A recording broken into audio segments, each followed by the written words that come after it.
Halo semuanya, gue Dayat dari Gadget Talk. Udah lama ya kita gak bahas laptop, dan kali ini kita dikirimin laptop Asus TUF Gaming A15 FX506EV. Laptop yang kenapa gak dari dulu hadir? Ya kalau kalian udah ngikutin kita dari awal, alat untuk post production atau editing kita dulu itu pakai laptop kembarannya ROG GL503GE yang speknya jauh sama ini, dan harga gak jauh berbeda. Ini harganya 20.299.000, merupakan SKU yang paling tinggi untuk seri TUF Gaming A15. Ada suara pesawat, nggak tahu masuk apa enggak. Sedangkan laptop ROG kita yang kemarin itu harganya 16.999.000. Udah dijual jadi nggak bisa ditampilin di sini.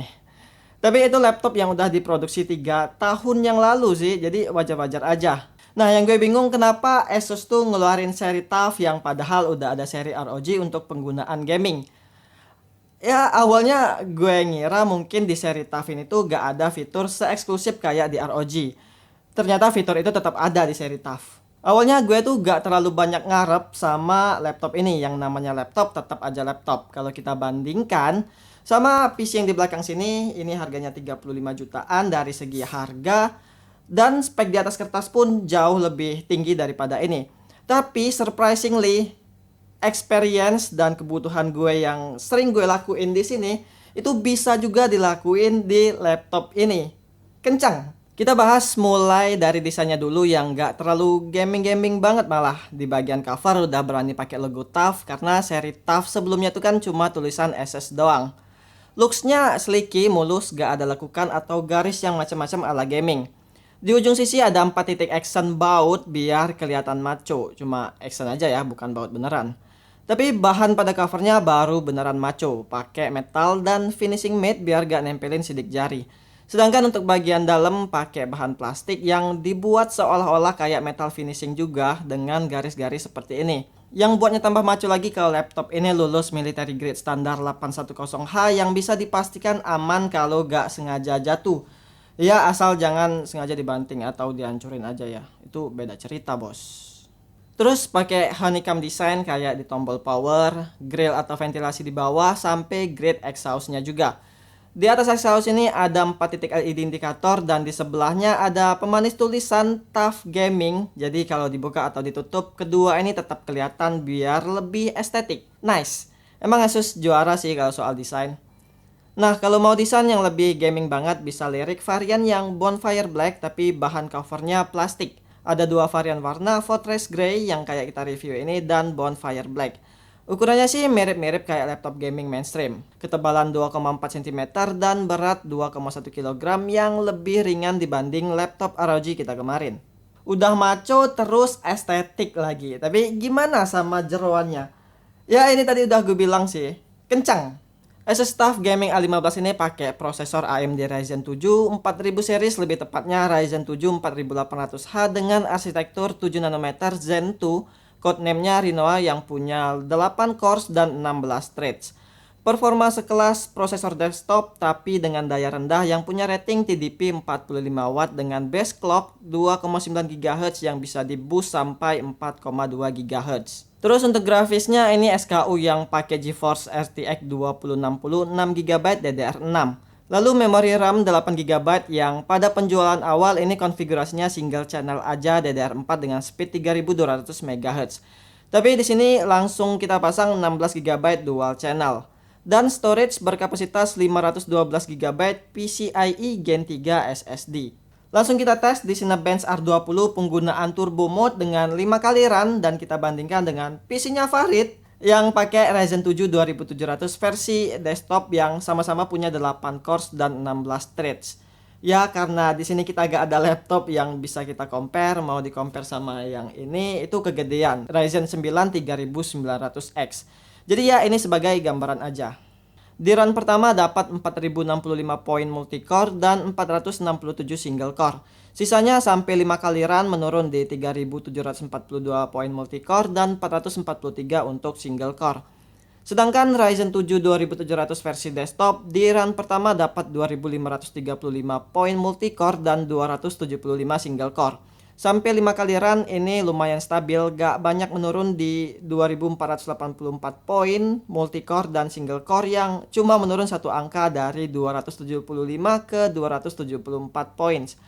Ya wajar sih karena versi desktop. Adem karena case PC-nya Farid itu telanjang, gak ditutup. Jadi ya suhunya lebih terjaga dengan baik. Dari perbandingan ini kelihatan kalau Ryzen 7 4000 series hampir 2 kali lipat lebih unggul dibanding 2000 series. Lanjut pada Blender 2.90, ngerender mobil BMW CPU Unli selesai di 3 menit 42 detik. Sedangkan Ryzen 7 2700 selesai di 5 menit 40 detik. Kalau ngerender video di Adobe Premiere Pro dengan renderer Mercury Playback Engine alias CUDA yang dibantu sama GPU, format H264 target bitrate 50 Mbps, resolusi video 1080 yang footage-nya itu kita color correction, multiple effect dan multiple layer dengan durasi 1 menit dan estimasi file size 377 MB, selesai di 26 detik, lebih cepat daripada durasi videonya. Dan terakhir pada 3D Mark Firestrike dapat skor 15.406 dan time spy 6.495 yang lulus stress test. Tapi emang suhu pada saat pengetesan stress test ini mencapai 91 derajat dengan fan speed 5600 rpm yang suara kipasnya berisik sampai 46 desibel. Ya namanya juga laptop gaming, paling bakal ganggu ketika penggunaan gaming nggak pakai headset. Tapi ya kalau lagi gaming sih disaranin pakai headset. Prosesor AMD Ryzen 7 4800H ini tuh cocok banget untuk konten kreator yang butuh cores dan threads yang banyak. Tapi kalau kita lihat dari layarnya malah bottleneck atau kebalikannya gitu, karena punya color akurasi yang kurang baik. Warnanya tuh kurang keluar dan kurang akurat dengan color gamut, cuma 45% NTSC IPS level.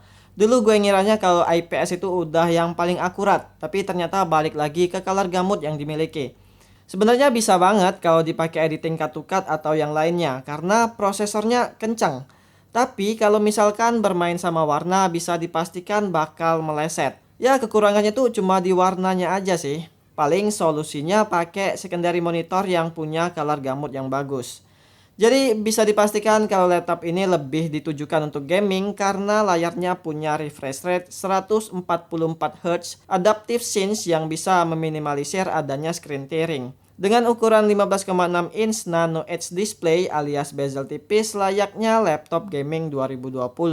Jadi langsung aja kita tes di penggunaan gaming mulai dari game CSGO dengan settingan rata kanan dapat 140 sampai 170-an FPS.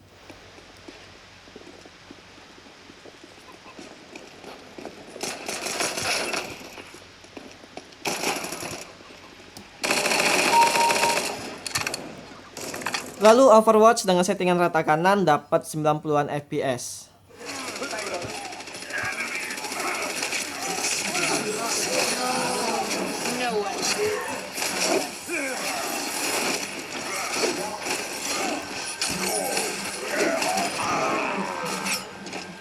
Selanjutnya Apex Legends yang jadi game favorit gue dengan settingan rata kanan dapat 100 sampai 125 FPS.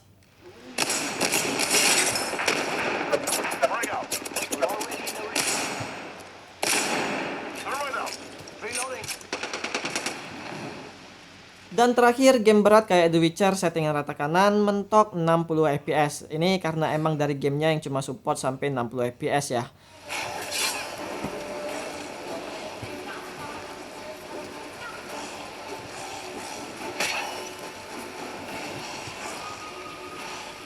Dipakai gaming berjam-jam suhunya tuh cuma hangat di bagian tengah keyboard aja, gak nyampe ke sebelah kanan, kiri, dan palm rest. So pastinya gak bakal ganggu ketika gaming karena dua exhaust yang menghadap ke belakang. Tentunya kalau kalian nurunin grafis dan nambahin RAM, FPS dari game tersebut bakal ada peningkatan kayak yang kita tes tadi. Jadi buat yang mau ngejar FPS itu sangat disarankan untuk menambah RAM. Penggunaan kita tadi tuh pakai RAM 16GB dual channel, terus dicolok charger terus dan di turbo mode biar hasil performa yang didapat bisa maksimal. Buat yang belum tahu, untuk masuk di turbo mode ini ada di aplikasi Armoury Crate. Kalian bisa monitoring penggunaan dan suhu dari CPU, GPU, memori, fan speed, dan lain-lain. Terus ada juga Aura Sense untuk ngatur backlit keyboard yang emang di sini keyboardnya udah RGB. game visual untuk ngatur profile atau color temperatur layar, misal di skenario gaming atau lagi nonton film. Nah, fitur ini nih yang kata gue di awal tadi ternyata ada juga di Asus Staff. Ya, kirain nggak ada. Kirain cuma untuk ROG doang gitu. Ada juga preset profile untuk audio namanya DTS X Ultra yang gue saranin harus banget pakai profile ini biar hasil speakernya jadi lebih bagus. Kalau nggak hasil speakernya tuh kayak ketutupan bantal gitu. Kualitas speakernya sendiri kayak standar laptop gaming lah, udah stereo, jernih, dan bass yang empuk. Di segi konektivitas udah lengkap kecuali SD card. Di sebelah kiri ada port Ethernet atau RJ45, HDMI, 2 port USB 3.2 Gen 1 Type A, USB 3.2 Gen 2 Type C. Yes, ini kencang terus bisa support sama DisplayPort. Dan 1 port 3,5 mm audio jack. Sedangkan untuk di sebelah kanan cuma ada 1 port USB 2.0 Type A yang kayaknya cuma cocok untuk dongle wireless aja. Pilihan yang tepat biar gak keganggu sama mouse. Engsel layarnya sih bisa diangkat dengan satu tangan, tapi agak sedikit maksa sih ya, yang normal-normal aja lah pakai dua tangan. Pada bagian ujung ini juga dikasih tambahan apa ya namanya? Ya itulah pokoknya biar lebih gampang gitu pas kita ngebuka layarnya. Terus untuk keyboardnya udah RGB dengan 3 level brightness yang bisa diatur pakai Armoury Crate tadi. Keyboard full beserta numpad, keycaps WASD yang transparan, dan tombol arrow yang gue gak ngerti kenapa kecil sendiri di sini. Feel keyboardnya sih enak buat dipakai ngetik, empuk namun sedikit clicky. Yang gue suka touchpadnya ada dedicated button karena keluhan gue pakai ROG kemarin tuh karena gak ada dedicated button. Ya ini balik ke selera sih, suka yang dedicated atau polosan aja. Terus sudah support Windows Precision Driver yang pastinya bakal keguna banget buat ngatur sensitivitas atau buat kalian yang suka ngedit pakai touchpad aja. Masuk ke bagian jeroan, di sini terlihat sistem cooling pada laptop ini ada 2 fan dan 3 heat pipe yang bikin suhunya terkendali dengan aman. Seperti yang udah gue bilang, kalau RAM-nya ini bisa ditambah. Di sini ada slot SODIMM, jadi bisa di-upgrade sampai 32 GB dengan konfigurasi dual channel DDR4 3200 MHz. Tapi masih ada opsi untuk pakai yang 2400 atau 2666 MHz semisal gak nemuin RAM dengan speed 3200 MHz. Lalu ada slot M.2 NVMe untuk nambah SSD dan ada lagi slot untuk SATA 2,5 inch semisal mau nambahin storage seperti SSD SATA atau HDD. Lengkap, semua slot ada atau istilahnya upgradable lah untuk laptop ini. Nah, karena ada slot 2,5 inch baterai yang dipakai pada laptop ini jadi gak bisa gede karena kemakan sama slot tadi. Baterainya berkapasitas 48 Wh yang bisa bertahan kurang lebih 2,5 jam dengan penggunaan santai kayak browsing dan nonton YouTube pada silent mode. Menurut gue ini pilihan yang tepat. Asus mengorbankan baterai yang lebih kecil demi slot SATA tadi untuk versi di Indonesia. Karena versi di luar negeri itu baterainya full dan gak ada slot SATA. Mengingat ini laptop gaming yang harus dicolok charger terus ketika penggunaan gaming, jadi masalah baterai kecil tadi bukan jadi deal breaker. Kesimpulannya ini cocok banget buat yang nyari laptop kencang secara combo dari Ryzen 7 4800H dan GeForce RTX 2060. Mau di-upgrade semua slot ada, aman. Paling yang jadi minus itu soal layarnya yang kurang di color akurasi. Kurang cocok untuk konten kreator yang bermain sama warna. Ya sesuai namanya sih, Asus Staff Gaming yang lebih ditujukan untuk gamers karena punya layar refresh rate 144Hz. Oke, jadi segitu aja untuk video kali ini. Semoga bisa menjadi referensi buat kalian yang lagi nyari laptop gaming dengan budget mepet-mepet alias price to performance. Ya ini sebenarnya mahal sih kalau udah nyentuh di angka 20 juta. Oke, silahkan like dan subscribe untuk terus memberikan kalian informasi seputar teknologi. Gue Dayat dan sampai jumpa di video selanjutnya.